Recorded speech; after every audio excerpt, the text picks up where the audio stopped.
कहीं ना कहीं इसकी पूर्णता जिम्मेदारी भारतीय जनता पार्टी को है। आखिर बताइए, जो सरकार वन रैंक वन पेंशन की बात करती थी, उसी सरकार ने आज देश के युवाओं के साथ नो रैंक नो पेंशन के जरिए जो अग्निपथ योजना का जो इन्होंने क्रियान्वयन किया, आखिर क्या बताइए, ऐसी योजनाओं को देश के युवाओं के लिए जरूरत थी?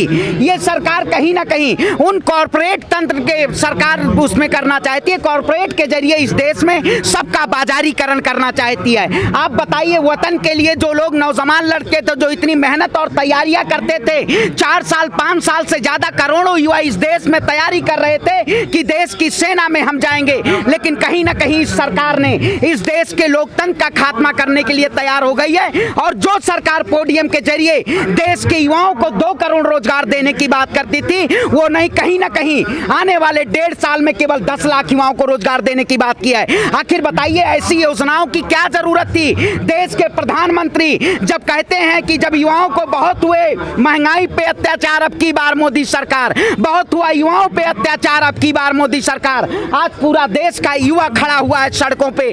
कहीं ना कहीं सरकार, ये जो तानाशाही सरकार है, ये सीधे तौर पे देश की जनता को और देश के युवाओं को बरगलाना चाहती है। मैं कहता हूं, आप बताइए, क्या बुलडोजर की राजनीति के जरिए, अग्निपथ के जरिए ऐसे ये सरकार नए नए योजना लेके आती है जिससे आम जनता को कहीं ना कहीं पूर्णता परेशानी होती है? अग्निपथ योजना को तुरंत रद्द किया जाए और भारतीय जनता पार्टी इस देश की सत्ता में जो काबिज है, ये जनता पूर्णता आक्रोश के जरिए और क्रांति लाने का काम करेगी, क्योंकि ये सरकार कहीं ना कहीं युवाओं को छलने का काम कर रही है। जिस तरह से धर्म की आड़ में इस सत्ता ने देश के युवाओं को बेरोजगार करने का काम किया, कहीं ना कहीं अब सरकार को झुकना पड़ेगा और देश का युवा झुका के रख देगा। लेकिन कहीं ना कहीं सेना में जो पुराना कल्चर था, जातू समूह के नाम पर जो रेजिमेंट बनी हुई थी, अब वो तो खत्म हो जाएंगे ना। देखिए आप बताइए, ये सरकार कहीं ना कहीं, देखिए 4 साल का जो इन्होंने ये क्या लाए हैं, 4 साल पे ठेकेदारी के करिए देश के युवाओं को, जो वतन के लिए युवा खड़े होते थे, आखिर ठेकेदारी के जरिए उन युवाओं को कहां खड़ा किया जा रहा है कि स्टेबल नौकरी होनी चाहिए।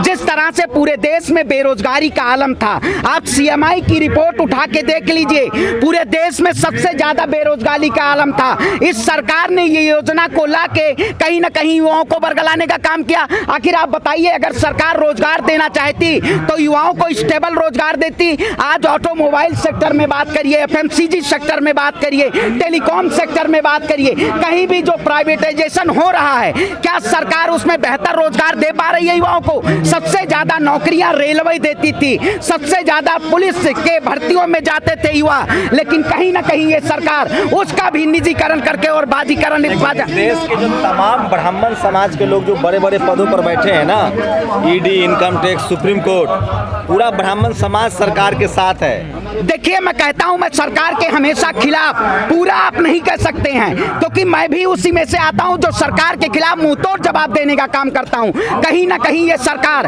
लोगों को शोषित करने का, आप जिस तरह से बताइए, लोगों के ऊपर घरों पे बुलडोजर, एक समुदाय के ऊपर आपने देखा होगा, कहीं ना कहीं आज पूरे देश का युवा जो सड़कों पे खड़ा हुआ, इतनी आगजनी हुई, आखिर इतने लोग उसमें आरोपी हैं, उनके घरों पे बुलडोजर अभी तक नहीं दिया, लेकिन एक समुदाय को टारगेट करके कहीं ना कहीं ये सरकार किसानों के साथ जिस तरह से छलने का काम किया, उसी तरह से ये देश के युवाओं के साथ छलने का काम कर रही है। आर्मी, नेवी और एयरफोर्स के चीफ जो सवन समाज है, वो तो कह रहे हैं ठीक है। आप बताइए, जनरल बीके सिंह को आप जानते होंगे, 62 साल की उम्र में सुप्रीम कोर्ट गए थे कि इतनी जल्दी रिटायरमेंट नहीं होनी चाहिए। आखिर आज वही इसकी दुहाई दे रहे हैं, वही इसको बताने का काम कर रहे हैं कि बहुत अच्छी योजना है। मैं कहता हूं, अगर योजना अच्छी है तो कहीं ना कहीं भारतीय जनता पार्टी अपने नेताओं को सबसे पहले अग्निपथ के योजना में जो टूर ऑफ ड्यूटी है, इसके जरिए उनको सेना में भेजना चाहिए। मतलब देश का प्रधानमंत्री 71 साल का सत्ता की कुर्सी पे बैठेगा और देश के युवाओं को 4 साल नौकरी देकर और उसके बाद रिटायरमेंट ही करवा देंगे। क्या करना चाहते हैं? बीजेपी को इससे क्या फायदा होगा? बिल्कुल, आरएसएस और बीजेपी को आपने देखा होगा कैलाश विजयवर्गीय का बयान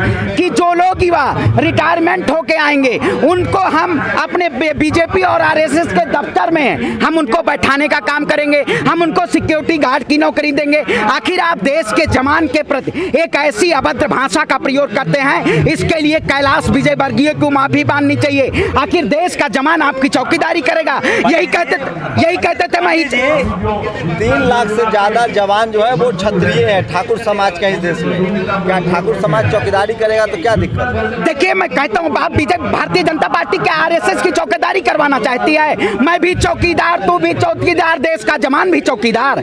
देश की जवानों को जो वतन के लिए मरते हैं, जो न कहीं अपनी जान और कुर्बानी देते हैं इस देश को बचाने के लिए, ये सरकार कहीं न कहीं उनके साथ छलावा करने का काम कर रही है। सवर्ण समाज को क्या कहेंगे जो बीजेपी के साथ बने हुए हैं किसी कीमत पर? देखिए, मैं उनको कहूंगा कहीं न कहीं गलत के वो आप साथ खड़े हैं। जो सरकार है ये कहीं न कहीं दमनकारी और तानाशाही सरकार है। इस सरकार ने पूरे जिस तरह से दलितों के ऊपर, मुसलमानों के ऊपर, जिस तरह से छात्रों के ऊपर, किसानों के ऊपर, महिलाओं के ऊपर जिस तरह से इस सरकार ने दमन करने का काम किया है, कहीं न कहीं उनको भारतीय जनता पार्टी का साथ छोड़ना चाहिए और इस देश के साथ खड़ा होना चाहिए, क्योंकि देश अगर बचेगा तभी किसी का धर्म और जाति बचेगा। कहीं न कहीं ये जाति और धर्म के नाम पे भारतीय जनता पार्टी लड़ाना चाहती है और इसको अविलंब निरस्त किया जाए।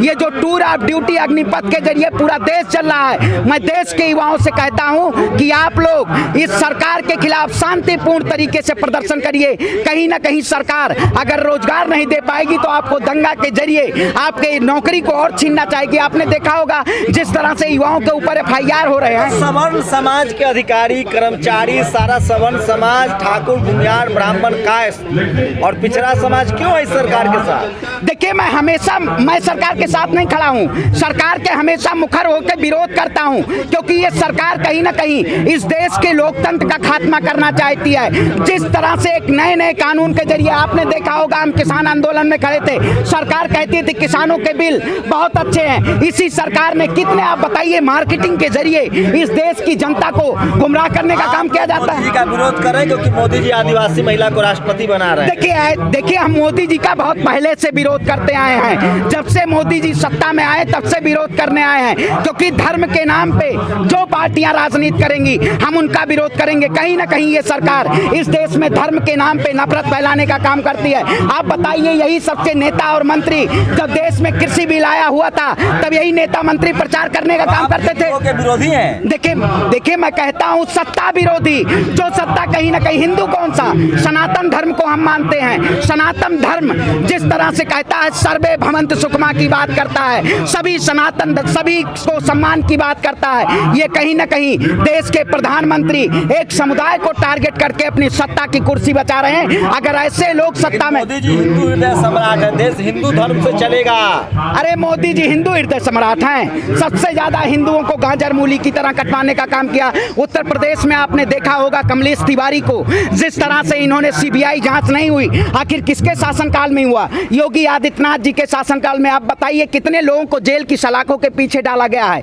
कहीं ना कहीं ये सरकार पूरी तरह से तानाशाही कर रही है। अगर तानाशाही करे, सारे देश के हिंदुओं को नौकरी मिलेगी 4-4 साल में, तुरंत नौकरी मिलेगी। देखिए, नौकरी यही तो दिया जा रहा है। आप देखिए कौन सी नई योजना लाई गई नौकरी के जरिए, ये नौकरी दी जा रही है। ये कहीं ना कहीं युवाओं को आने वाला जो 2024 का चुनाव है उसमें भारतीय जनता पार्टी, क्योंकि 1.5 साल का इसमें कार्य समय रखा गया है, समय अवधि। अरे क्योंकि देखिए, मैं इससे पहले भी आप देखते होंगे कितने जगह भारतीय जनता पार्टी जो कार्ड जातिवाद का खेलती है, ये कहीं ना कहीं आने वाले 2024 के चुनाव में जो सरकार बेरोजगारी से निजात पाना चाहती है कि देश का युवा सड़कों पे न खड़ा हो, उस सरकार के विरोध में 2024 तक देखिएगा सबसे बड़ा मुद्दा बेरोजगारी का होगा, क्योंकि कहीं ना कहीं सरकार हताहत है कि देश के युवाओं को रोजगार नहीं दे पा रही है। मोदी जी देश के प्रधानमंत्री जिन्होंने कहा था 2 करोड़ पोडियम के जरिए, आखिर इनके भाषा केवल पोडियम के जरिए रहते हैं और जब सत्ता मिल जाती है उसके बाद देश की जनता के ऊपर जुल्म करने का काम करते हैं।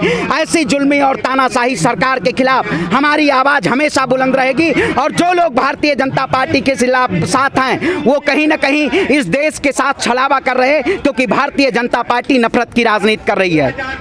मोदी जी लेकिन हिंदू राष्ट्र बनाकर रहेंगे, आपको क्या? देखिए, आप बताइए, धर्मनिरपेक्ष राष्ट्र है भारत, सभी का देश है। हिंदू, मुस्लिम, सिख, ईसाई गैर नहीं, सब भाई भाई, यहाँ सभी का देश है। लेकिन ब्राह्मण समाज कह रहा है कि देह पर से कपड़ा उतर जाए, 1000 रुपए पेट्रोल। अरे भाई, हम क्या चाहे बताइए। लेकिन पूरा मैं भी ब्राह्मण समाज से आता हूँ। गधा पालो लेकिन शेर पालो, गलतफहमी मत पालो। कहीं ना कहीं वो लोग गलतफहमी पाले हुए हैं। जिस तरह से इस देश में गलतफहमी का, ये सरकार ब्राह्मण विरोधी है। देखिए भाई, सबसे ज्यादा ब्राह्मण विरोधी सरकार है। ये कहीं ना कहीं जुल्म करके ये केवल अपने सत्ता में। प्रोफेसर रतन लाल को 1 मिनट में जेल हो गया और नुपुर शर्मा को आज तक सरकार बचा रही है, कैसे ब्राह्मण विरोधी है? देखिए, भारतीय जनता पार्टी कहीं ना कहीं आपने देखा होगा उत्तर प्रदेश में। जिस तरह से सरकार हताहत है, सरकार एक ऐसे मुद्दों, क्योंकि सरकार जो कार्ड खेलना चाहती है हिंदू और मुसलमान का, वो कहीं ना कहीं सरकार के लिए, सरकार के पहलों में जंजीर बांध दिया है। इसलिए आज वो मुखर होके इस पे बात नहीं कर पा रहे हैं। देश के प्रधानमंत्री कहीं ना कहीं सबसे ज्यादा ब्राह्मण विरोधी हैं और इन्होंने पूरे देश के साथ छलावा किया है। जाति और धर्म की राजनीति अब देश में नहीं चलेगी। अब भारत की एकता, अखंडता और समृद्धता जो हमेशा थी वही रहेगी। जय हिंद, जय भारत।